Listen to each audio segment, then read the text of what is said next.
خوش آمدید معزز سامعین، پیش خدمت ہے محترمہ شبی زہرا حسینی کاموپوری صاحبہ کی کتاب زندگی کی ڈگر پر سے ایک اور دلچسپ افسانہ جس کا عنوان ہے اونچے اونچے کھنڈرات۔ اس بار کہانی خواں خود مصنفہ شبی زہرا حسینی کاموپوری صاحبہ ہیں، تو آئیے سنتے ہیں کہانی اونچے اونچے کھنڈرات خود مصنفہ کی زبانی۔ میرا تعلق تو بہت چھوٹے گھرانے سے تھا، لیکن میری اماں میری تقدیر بدل دینا چاہتی تھیں۔ جب سے میں نے ہوش سنبھالا تھا، ہمہ وقت وہ یہی نصیحتیں کرتی رہتی تھیں، بیٹا بڑے لوگوں میں رہنے کا اللہ نے موقع دیا ہے، ان کی عادتیں اپناؤ، دیکھو یہ کیسے بولتے ہیں، کیا کیا کرتے ہیں، بڑوں کی بڑی ہی بات ہوتی ہے بیٹا۔ اور اگر مجھ سے کوئی نادانی ہو جاتی یا اپنے طبقے میں بولنے والا کوئی لفظ استعمال کر لیتی تو اماں غصے سے بفر جاتی اور کہتی پھر وہی چھوٹے گھر والوں والی بات کر دی۔ ان کی بھرپور کوشش رہتی کہ میری تربیت اور میرے انداز گفتگو میں کسی قسم کی کمی نہ رہ جائے۔ کپڑے بھی میرے لیے اپنی کوٹھی سے مانگ کر لاتی تھیں، استعمال شدہ ہوتے تھے لیکن عمدہ برانڈ کے ہوتے تھے، جدید فیشن کے مطابق، اور اماں کو لگتا تھا کہ اس طرح غربت کی چکی میں پستے ہوئے چھوٹے لوگوں کے زمرے میں آنے سے ان کی بیٹی بچ جائے گی۔ اب جب کہ میں خود کچھ پڑھ لکھ کر کسی حد تک باعقل ہو گئی ہوں تو مجھے لگتا ہے کہ میری ماں کتنی بھولی بھالی تھی، عمارت کی چکا چوند کرنے والی شان و شوکت سے اس قدر مروب ہو گئی تھیں کہ وہ یہ سمجھنے سے قاصر ہی ہو گئی تھیں کہ ہر انسان میں خدا کی کوئی نہ کوئی صفت موجود ہوتی ہے، اس لیے ہر انسان قابل عزت ہوتا ہے اور اونچے نیچے طبقات میں بانٹا نہیں جا سکتا، اور یہ کہ انسان کا عمل ہی صرف ایک معیار ہے جس کی بنا پر اس قسم کی تقسیم ممکن ہے۔ لیکن اگر دیکھا جائے تو اس میں ہمارے معاشرے کا زیادہ اور میری اماں کا قصور کم تھا۔ چھوٹے لوگ، چھوٹا گھرانہ، جھوپڑ پٹی اور تنگ و تاریک مکانوں میں مرمر کے جینے والوں کو بڑے عالیشان اونچے اونچے کشادہ مکانوں کے مکی ایسے ہی پکارتے ہیں اور سمجھتے ہیں کہ ہر بشری کمزوری ان میں پائی جاتی ہے۔ ناگفتہ حالات میں رہنے والا یہ طبقہ اپنے لیے یہ حقارت آمیز الفاظ سنتے سنتے اس قدر عادی ہو جاتا ہے کہ اس کو ہی اپنی شناخت سمجھ بیٹھتا ہے۔ میری اماں خود محنت و مشقت کے تپتے صحرا میں ننگے سر اور ننگے پیر چلتی رہیں، لیکن میرے اعلیٰ مستقبل کے خواب کی مالا میں خیالوں کے رنگ برنگ موتی پروتے پروتے مجھے روزی بی بی کی شکل میں دیکھنے لگیں۔ روزی بی بی میری ہی عمر کی تھیں اور چیف انجینئر، جن کے گھر میں اماں کئی سال سے جھاڑو پوچھے اور برتن مانجنے کا کام کر رہی تھیں، کی اکلوتی بیٹی تھیں۔ روزی بی بی جس نامی گرامی مشنری اسکول میں پڑھتی تھیں، وہی اسکول دوپہر کی شفٹ میں ہم جیسے بچوں کو پڑھنے کی سہولت فراہم کرتا تھا۔ کوئی فیس نہیں تھی، سیکنڈ ہینڈ کتابیں اور اسکول بیگ بھی مفت مل جاتا تھا۔ جو بچے بہت اچھے نمبر لاتے تھے ان کو صبح کے اسکول میں منتقل کر دیا جاتا تھا، یعنی بڑے گھرانوں کے بچوں کے ساتھ ان کو بھی اٹھنے بیٹھنے اور پڑھنے کا موقع مل جاتا تھا۔ میں بہت محنت سے پڑھتی تھی اور ہر مضمون میں اول نمبر رہتی تھی، لیکن انگریزی میں بہت کم نمبر لاتی تھی، جس کی وجہ سے میں مسلسل دوپہر والی شفٹ میں ہی پڑھتی رہی۔ میری اماں کو اس بات کی بڑی تشویش تھی، وہ چاہتی تھیں کہ روزی بی بی کی طرح میں بھی صبح والے اسکول میں جانے لگوں اور ان کی طرح گٹ پٹ انگریزی بولنے لگوں۔ بہت محنت کرنے کے باوجود انگریزی میں اچھے نمبر لانا مجھے جوئے شیر لانے کے مانند لگتا تھا، لیکن میری اماں ہمت ہارنے کے لیے کسی طرح سے تیار نہیں تھی۔ ایک دن انہوں نے روزی بی بی کی پھوپھی جو MBA کر رہی تھیں ان سے بات کر ہی لی اور وہ مجھے پڑھانے کے لیے تیار بھی ہو گئیں۔ اسکول سے سیدھی میں پہلے بھی روزی بی بی کے گھر آ جاتی تھی، کیونکہ مجھے ان کی ممی، جن کو میں آنٹی کہتی تھی، کی ٹانگوں اور گھٹنوں پر تیل کی مالش کرنی ہوتی تھی۔ مالش کے بعد آدھا گھنٹہ ریشمہ پھپھو سے پڑھ بھی لیتی تھی۔ 2-3 ماہ کے اندر ہی اندر اسکول میں انگریزی کی ٹیچر نے میری کارکردگی میں ایک پرامید تبدیلی محسوس کی۔ میں انگریزی میں چھوٹے چھوٹے جملے بھی بولنے لگی تھی۔ کچھ مہینے تک تو یہ سلسلہ قائم رہا۔ جب ریشما پھپھو کے امتحان نزدیک آنے لگے تو یہ سلسلہ کچھ عرصے کے لیے بند ہو گیا۔ مجھ سے زیادہ میری اماں پریشان ہو گئیں۔ ان کی پریشانی دیکھ کر ریشما پھپھو نے ایک اور حل نکال دیا۔ میرے پاپا اگلے ہفتے 3 ماہ کے لیے آ رہے ہیں۔ وہ انگریزی کے ہی ٹیچر تھے۔ میں ان سے بات کر لوں گی، تم صبح 10 بجے آ جایا کرنا اور وہ تم کو روز پڑھا دیں گے۔ اس طرح اسکول جانے سے پہلے تم آرام سے 1-2 گھنٹہ بیٹھ کر ان سے پڑھ سکتی ہو۔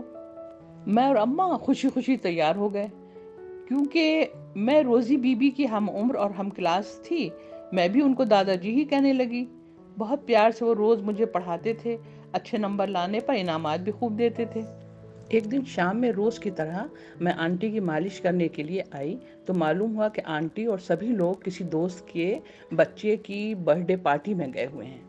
گھر پر صرف دادا جی تھے، انہوں نے دروازہ کھولا تھا۔ میں واپس جانے کے لیے مڑ ہی رہی تھی کہ دادا جی نے میری پیٹھ تھپتھپاتے ہوئے کہا، کتاب لائی ہو تو آؤ پڑھ لو، یہ لوگ تو مغرب کے بعد ہی آئیں گے۔ میں اسکول سے ہی سیدھی آئی تھی، کتاب میرے پاس تھی۔ میں تیار ہو گئی اور حسب معمول دادا جی کے کمرے میں چلی گئی۔ ابھی کتاب بیگ سے نکال ہی رہی تھی کہ دادا جی بولے، میرے پاؤں میں بہت درد ہے، میرے پیر دبا دو گی؟ پھر اس کے بعد پڑھاؤں گا۔ ہاں کیوں نہیں، روز آنٹی جی کی مالش کرتی ہوں، آج آپ کے پیر بھی دبا دوں گی، کہہ کر میں خوشی خوشی تیار ہو گئی اور ان کے پیر دبانے لگی۔ ٹانگ بھی دبا دو، دادا جی نے تھوڑی دیر بعد کہا۔ جی ضرور، کہہ کر میں نے نظریں اٹھا کر جو دیکھا تو کیا دیکھتی ہوں، دادا جی وہ دادا جی نہیں تھے۔ ان کے چہرے کی رنگت بدل سی گئی تھی، آنکھیں بھی کچھ خوفناک سی لگ رہی تھیں۔ ان کی اس کیفیت کی وجہ میں سمجھ نہیں پائی۔ 13 سال کی بچی تھی اس وقت۔ گھبرا کر میں نے پوچھا، دادا جی کیا طبیعت خراب ہو رہی ہے؟ ہاں بہت خراب ہو رہی ہے، علاج کر دو میرا، کہتے ہوئے انہوں نے اٹھ کر مجھے دبوچ لیا۔ میں بچہ تھی لیکن ان کے چہرے پر شیطانیت کے نمایاں آثار دیکھ کر خوف سے کانپ اٹھی اور اپنے کو ان کے چنگل سے چھڑانے کی بھرپور کوشش کرنے لگی۔ جب انسان نفس کا بندہ بن جاتا ہے تو صرف چند لمحوں کی لذت کی خاطر پستی کے غار میں گرتا چلا جاتا ہے۔ دادا جی بھول کر کہ اللہ دیکھ رہا ہے تنہائی کا پورا پورا فائدہ اٹھانے کی جد و جہد میں لگ گئے۔ لیکن اللہ نے میری دعا سن لی۔ اسی اثنا میں کسی نے بیل بجا دی۔ گھبراہٹ میں ان کے بازوؤں کی گرفت ڈھیلی پڑ گئی اور میں نے دوڑ کر دروازہ کھول دیا۔ میری اماں مجھے اس طرح ہانپتا کانپتا دیکھ کر گھبرا گئیں۔ اماں، دادا جی۔ کیا ہوا دادا جی کو؟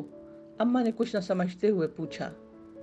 چلو بھاگو یہاں سے، شیطان چڑھ۔ آگے میں اور کچھ نہیں بول پائی، خوف مانے ہو گیا تھا کیونکہ دادا جی خود اپنے کمرے سے نکل کر ہماری طرف آ رہے تھے۔ میں اب بھی مسلسل خوف سے کانپ رہی تھی۔ پتہ نہیں کیا ہوا، پڑھتے پڑھتے ڈر گئی۔ کیا پہلے بھی اس پر اس قسم کا کوئی دورہ پڑا ہے؟ نہیں صاحب، ایسے تو پہلے کبھی نہیں ہوا، میری ماں نے جواب دیا۔ میری یہ حالت دیکھ کر ان کے بھی ہوش حواس گم ہو گئے تھے۔ برتن دھونے کی ضرورت نہیں ہے، اس کی حالت مجھے کچھ ٹھیک نہیں لگ رہی ہے، اس کو فوراً لے جاؤ، اور دوا دارو کے لیے بھی پیسے کی ضرورت پڑے گی۔ کہتے ہوئے انہوں نے اماں کو 500 کا نوٹ پکڑا دیا۔ ٹھیک ہے صاحب۔ اماں کے لہجے اور آنکھوں دونوں سے تشکر صاف آیا تھا۔ دادا جی کے کہنے پر اماں مجھے فوراً اپنے ساتھ لے آئیں۔ راستے بھر میں ساری واردات ان کو سناتی رہی اور وہ مجھے برا بھلا کہتی رہیں۔ سر پھر گیا ہے تیرا؟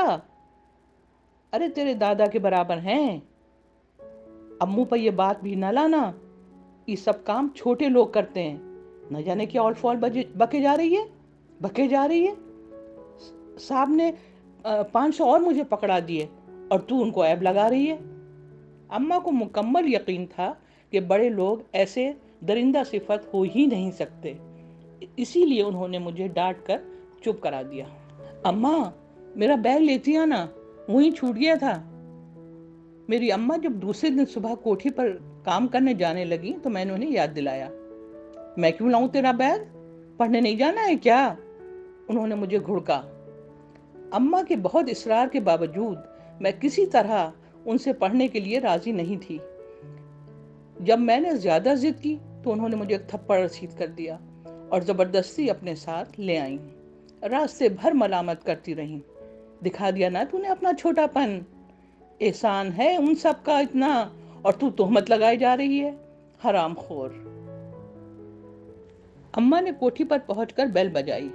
یقیناً سی سی ٹی وی کیمرے پر ہم دونوں کو ان لوگوں نے دیکھ لیا تھا، کیونکہ خانسامہ نے فوراً دروازہ کھولا، میرا بیگ اور 15 دن کی تنخواہ اماں کے ہاتھ پر رکھتے ہوئے کہا، بیگم صاحب نے کہا ہے اب کام پر آنے کی ضرورت نہیں ہے اور وہ کوئی اور بوا ڈھونڈ لیں گی۔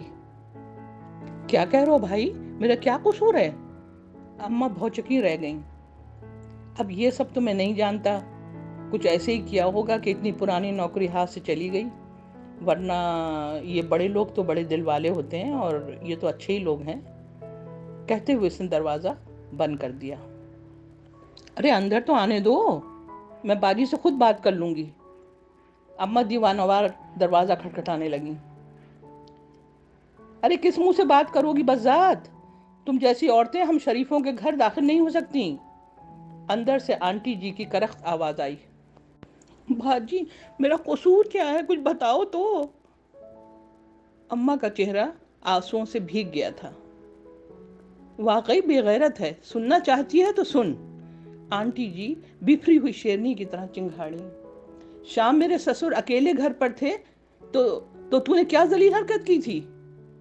ان کے سامنے بے غیرت، بدچلن، بے شرم سمجھی تھی رجھا لے گی میرے سسر کو اور کچھ پیسہ کما لے گی۔ بڑے بے حیا ہوتے ہیں یہ نیچ لوگ۔ اب اپنی شکل بھی نہ دکھانا ہمیں، بھاگ جا یہاں سے، فوراً بھاگ جا یہاں سے۔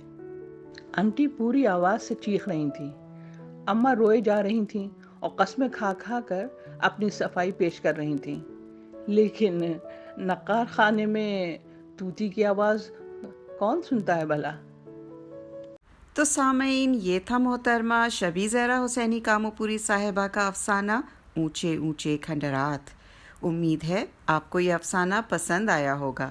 اپنی قیمتی رائے دینا نہ بھولیے گا اور لائک، شیئر اور سبسکرائب بھی ضرور کیجیے گا۔ انشاءاللہ دوبارہ بہت جلد حاضر ہوں گے ایک نئے دلچسپ افسانے کے ساتھ۔ آپ سب کو دیوالی کی ڈھیر ساری شبھ کامنائیں اور مبارکباد۔